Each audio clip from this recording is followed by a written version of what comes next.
where it had been raining for what seemed like forever. That morning, a waste tip from a nearby colliery slid down the mountainside into the village. It engulfed Panglass Junior School and 19 houses. 144 people were killed. 116 of them were children. At 9:15 a.m. on Friday, October the 21st, 1966, a disaster struck a small Welsh mining community which would devastate the village for a generation. Aberfan, the name of the village, is well known with tragedy after 116 children and 28 adults lost their lives as they were crushed or drowned in coal slurry. More than 150,000 tons of thick black coal, shale and water engulfed the village, wiping out most of the pupils at Panglass Junior School.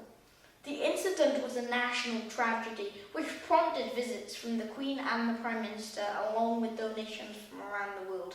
How did it happen? The disaster unfolded after millions of cubic meters of excavated mining debris from the Merthyr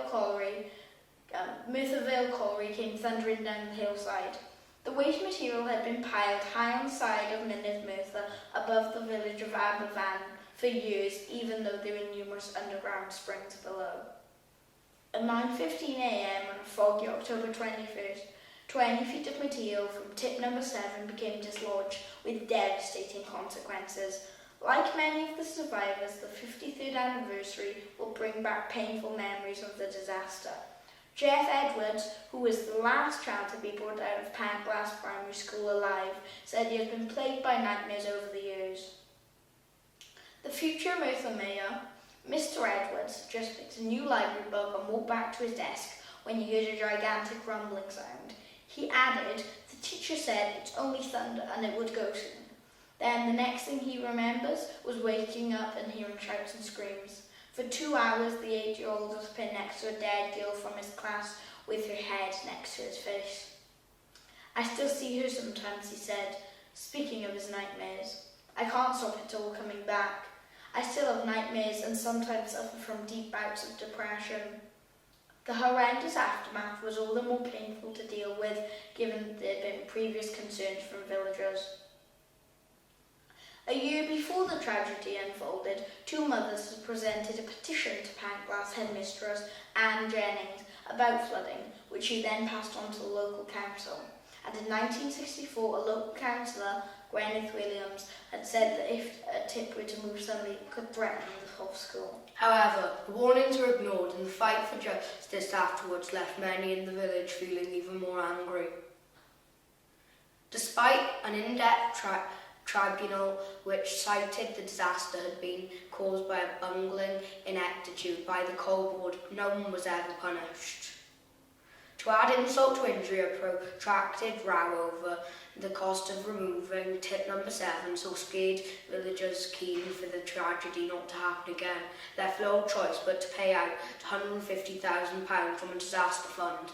The money was eventually repaid in 1997 and the Welsh Government went one step further 10 years on by donating £1.5 million to the Aberfan Memorial Charity. But while time has healed some but not all of the scars, the events of that day have not been forgotten in Wales. The Welsh Assembly will fly its flags at half-mast as a mark of respect to those left devastated by the disaster. And at 9:15 a.m, people will observe a minute's silence. First Minister Mark Drakeford said, "The disaster in Aberfan was one of the darkest days in modern Welsh history, and we remember the adults and school children who lost their lives. We also think about the survivors, those who lost loved ones, and the people who answered the call to search and care for survivors and recover those who had perished. Individuals, families, and the community have been profoundly affected by the disaster, half a century after. It is fitting that the country as a whole comes together with respect and compassion to remember." Now let us think about all those that lost their lives on this sad day. Please join us in a minute's silence.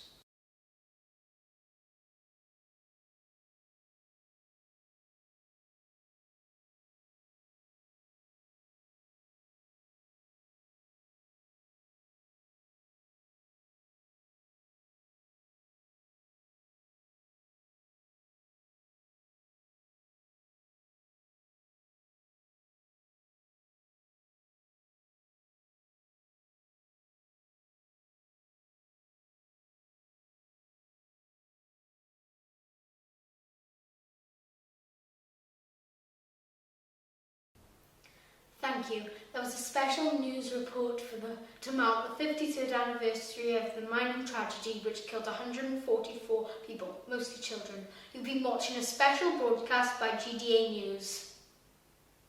To end today's special news report with a poem about the Aberfan disaster. They walked to school, as every day.